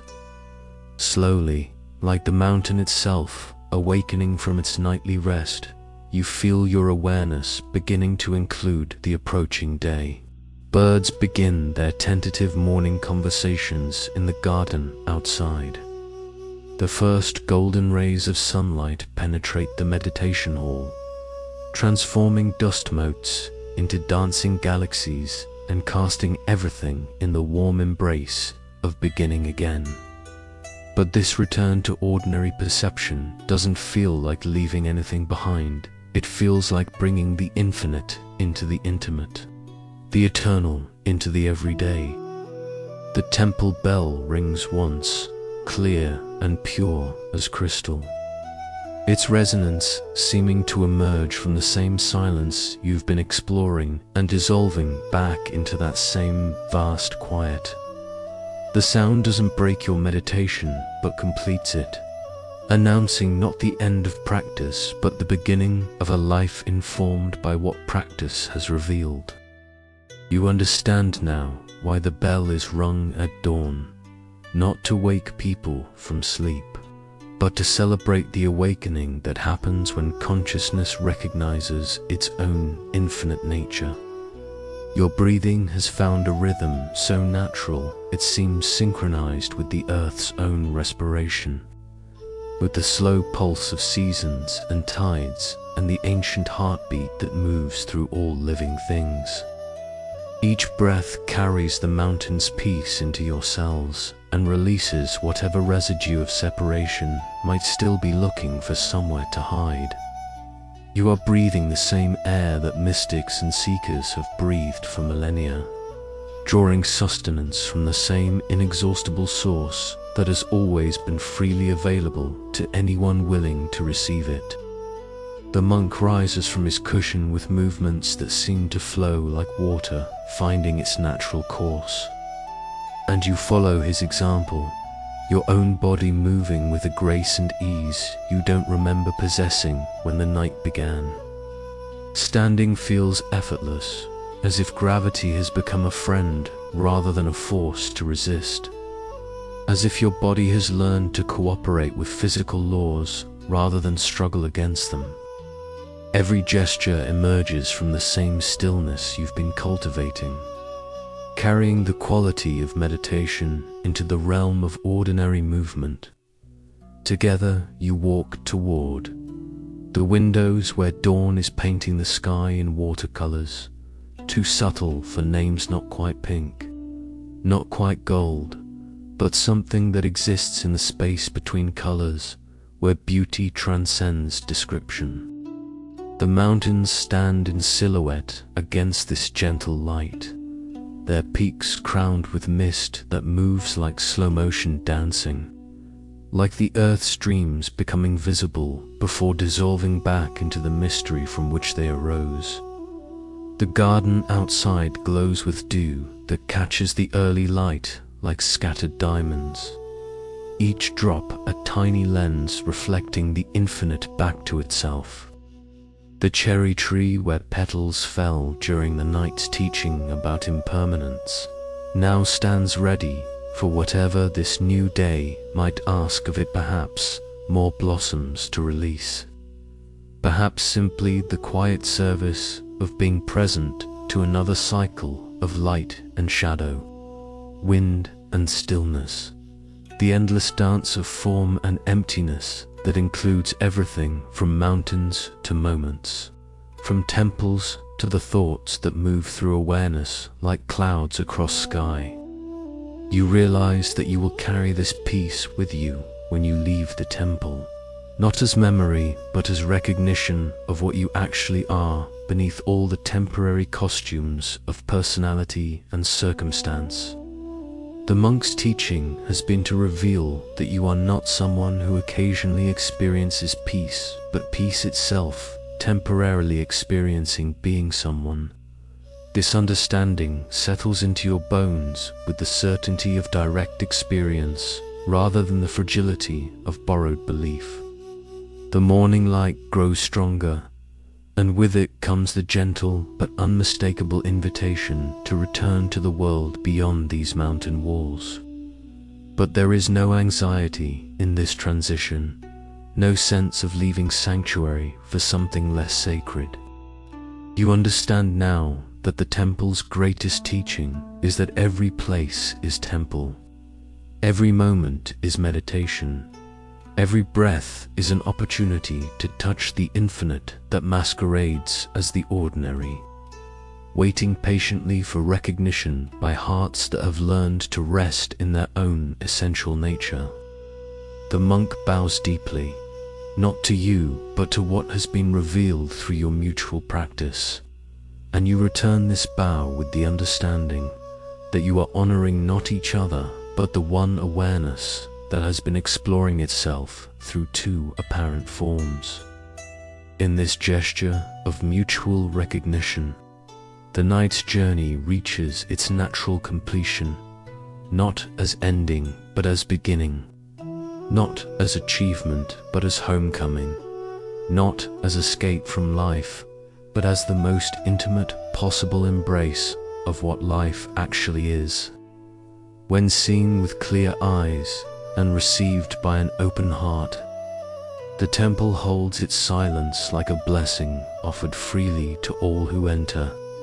And as you prepare to descend the mountain path that will return you to ordinary concerns and daily responsibilities, you carry with you the unshakable understanding that you have never actually left the peace you discovered here. You have only learned to recognize it as your true home, always present, always available, always waiting with infinite patience for awareness to remember its own eternal nature. The mountain path that leads away from the temple feels different beneath your feet now, not because the stones have changed, but because the one walking upon them carries a different quality of presence. Each step down the winding trail is both departure and arrival. Each footfall a gentle percussion that connects earth to sky through the bridge of your awakened awareness. You pause at the same bend where you first glimpsed the temple hours ago, but now the valley below appears transformed by your inner transformation. The lights that seemed so distant when you climbed toward sanctuary now twinkle like earthbound stars, each one representing a life, a story, a heart that beats with the same essential rhythm you've learned to recognize as your own deepest nature. The monk's final blessing resonates in your chest like a bell that continues ringing long after its physical sound has faded. His wordless transmission of peace has become part of your cellular memory, woven into the fabric of who you are so seamlessly that you cannot imagine ever being without it. You carry the temple's silence not as something external you've acquired, but as the recognition of what you've always been.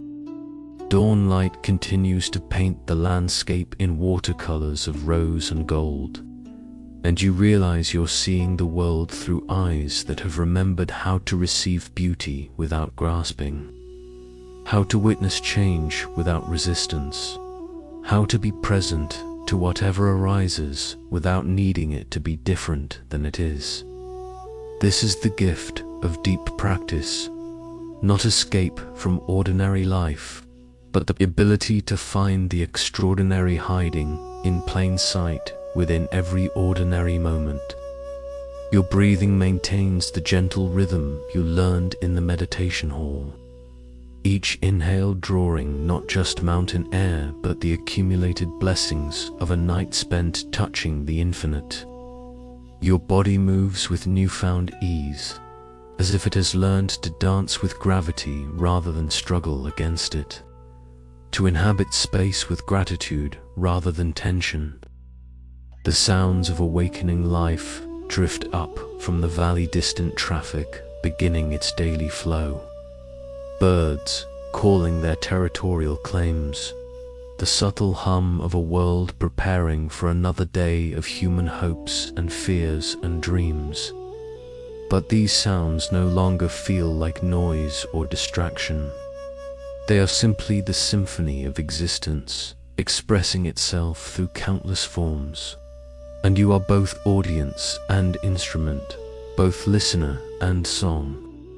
As you reach the valley floor where ordinary life awaits your return, something profound settles into the deepest layers of your being, not as memory that might fade, but as living truth that will continue to unfold through every breath, every heartbeat, every moment of presence you offer to the endless gift of existence itself.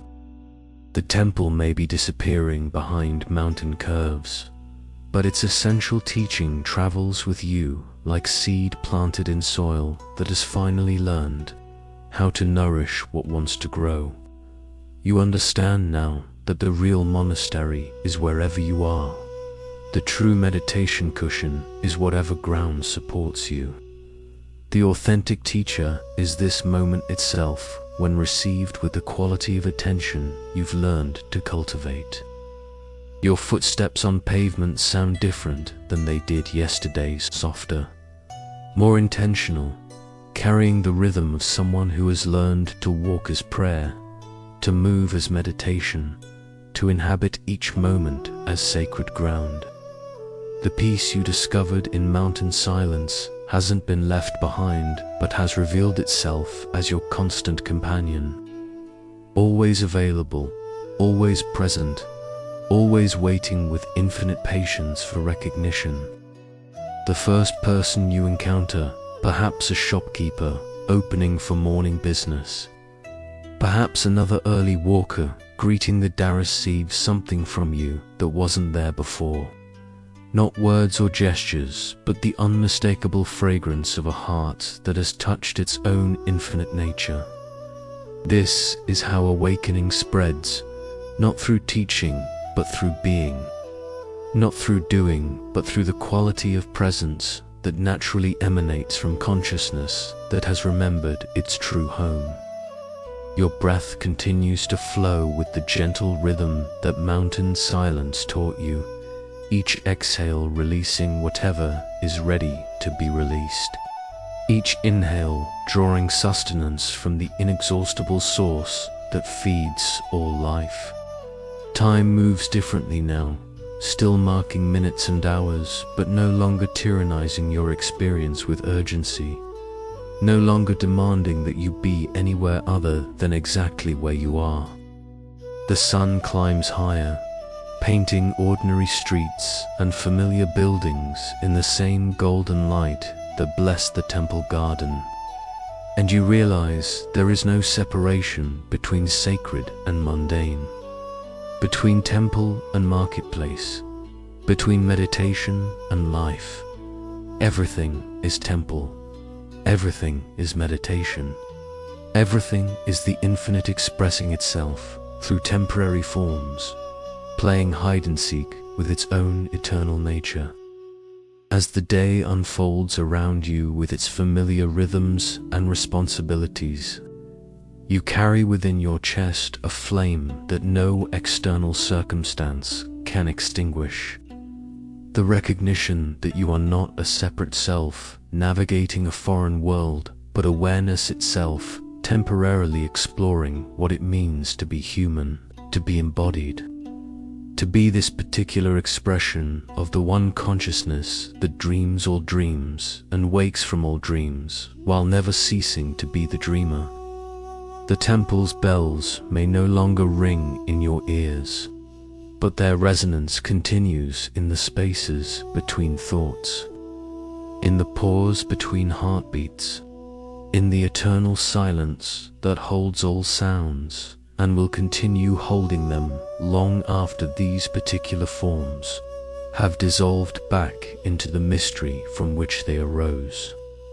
You walk forward into whatever this day might bring, carrying the mountain's peace like hidden treasure, offering the temple's silence like invisible gift, breathing the monk's wisdom like air that nourishes not just your lungs, but every cell that has learned to trust the infinite intelligence that animates all life and knows exactly how to live itself through you. And in this walking, this breathing, this simple being present to the endless miracle of existence, the temple's deepest teaching completes itself not as ending but as eternal beginning, not as achievement but as recognition of what was never lost, not as arrival but as the endless journey home to what you have always been and will always be, world without end. Amen.